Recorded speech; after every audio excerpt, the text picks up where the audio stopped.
Review 2 in the Neewer 750ii Deluxe Kit, use of the flash. Hi, this is the review of the Neewer Speedlight 750ii. I bought this part of a deluxe kit which had 2 of these speedlights in, plus some radio remote triggers as well, but this video is just going to concentrate on the review of the speedlights. I'll only look at one of them. I have 2, but they're both exactly the same. So the speedlight itself comes in a pack with a pouch. It's got a manual with English instructions, which are perfectly understandable. There are also Chinese instructions which I can't understand, and it's got all the basic information you need. If you're familiar with how flashes work, it's all pretty self-explanatory. The flash itself is in a nice pouch. It has the bounce card and also a diffuser on its own. It also has a plastic diffuser that you can just pop on, and it's just a plastic friction fit, but it's nicely designed and it just has the right amount of friction. And then it has a softbox cover as well, which is elasticated, and it's a little bit fiddly to get on, but you just wrestle with it just for a second or two. And it just pops on like that, and you've got a black side and a white side for doing all of the bounce flashing. The battery case is quite nice. It's at the side. It's a nice friction pull like that. Takes AA batteries. I've actually got rechargeable batteries here. I've got EBL batteries, which I reviewed on another video. They go in like that, like most conventional batteries. Like all Nikons, these are only 1.2 volt, and ordinary batteries are 1.5, but that doesn't seem to present any sort of issue in terms of charging the flash. It all seems to work fine. There's a bit of you've got to push against the spring and clip it up, but it's a nice firm fit, you know, when it's all in. The controls on the back are pretty straightforward. There's an on-off button here. There's a light to tell you when it's ready. There's a pilot button, a couple of mode buttons, and a little device there where you can press it at 4 different angles, and an OK button, and a nice display on the back of the screen. It comes with a protective cover, which I should tear off in due course, and on the front, which also has another protective cover, comes with the rangefinder and the sensing device, and the flash head itself moves at a number of different angles, so you can get bounce effects in many different ways. So it's a really nicely designed. It has right amount of friction. It feels like a quality device. It doesn't feel cheap, and it's got a little bit of branding on the front.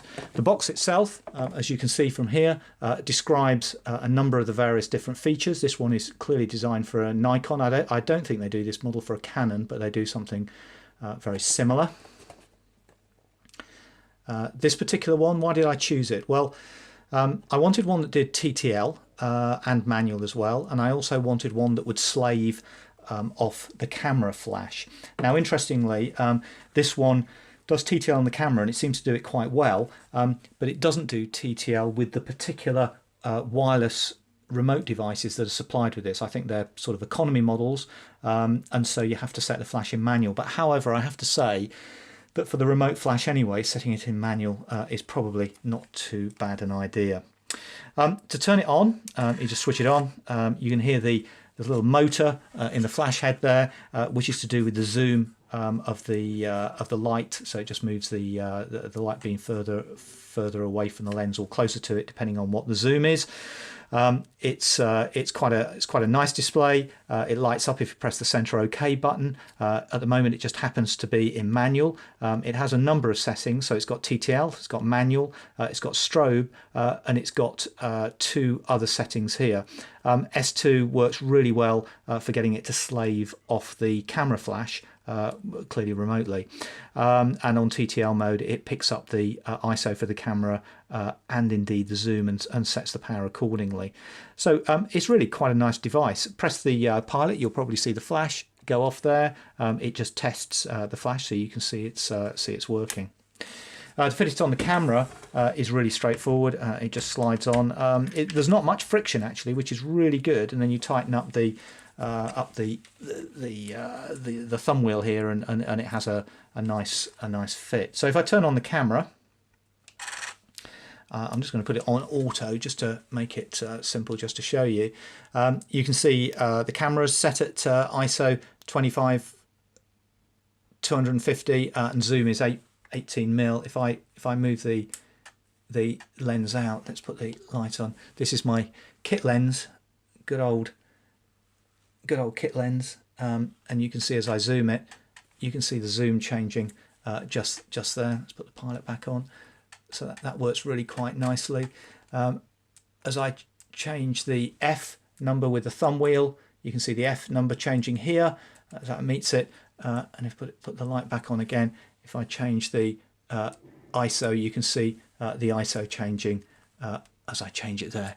So you know it mirrors the camera really well, and it gives great light. You can also set the exposure. So at the moment the flash is doing what it thinks is best, but you can also make it a little bit brighter. Or you can make it a bit darker as well, which is great for those situations when maybe you've got a bounce flash, and depending on the colour or the distance of the walls or the ceilings, you need a bit more or a bit less light. Really, it's plug and play. So in TTL mode, I put it on the camera and just fired off a few shots, and it just works, and it's a really good light. I'm really impressed with the device. In a later video, I'm going to show this working with the slave devices that I bought, the radio slave devices, and you can get some really good setups there. But for a flash, just connecting it to the camera, it's really very good.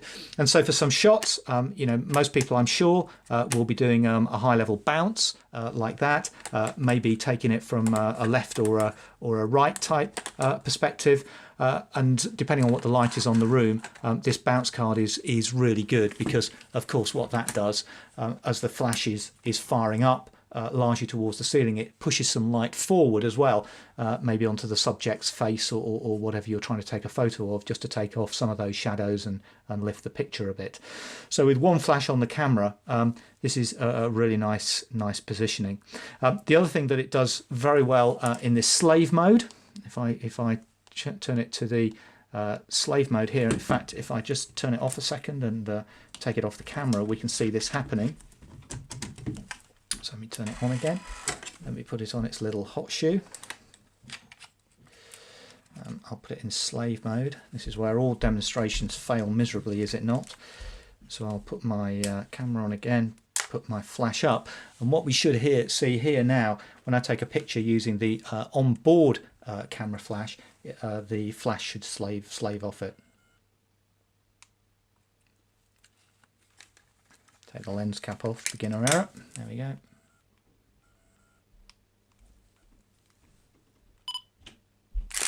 There you go, and you probably saw that there, and it slaved off. So the flash on the camera. Now, where this is really useful, of course, is you might actually want to use the flash on the camera, and using the slave here, maybe positioned on a table or a stand or what have you, you can actually soften the shadows from the onboard camera flash, particularly if you turn down in manual mode the power of the flash on the camera, turn down its brightness.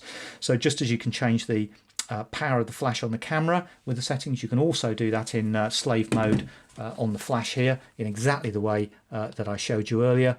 So you can turn up the brightness here, and so in slave mode effectively it's running in manual mode, and you just set it all up yourself, so you can actually just change the power of the flash. So all in all, you know, I looked long and hard on these, and I didn't really want to pay the price for a branded Nikon one.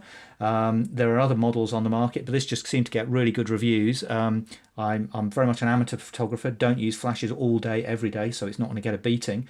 And so I just thought I'd try this. You know, it got great reviews on Amazon, and I have to say, so far I had it a few days and done a few things with it. I'm thoroughly delighted with it. So happy to answer any questions if you've got any, but this is the Neewer VK750ii Speedlight. Thank you for listening. And if you like this video, please like me and maybe even subscribe to the channel.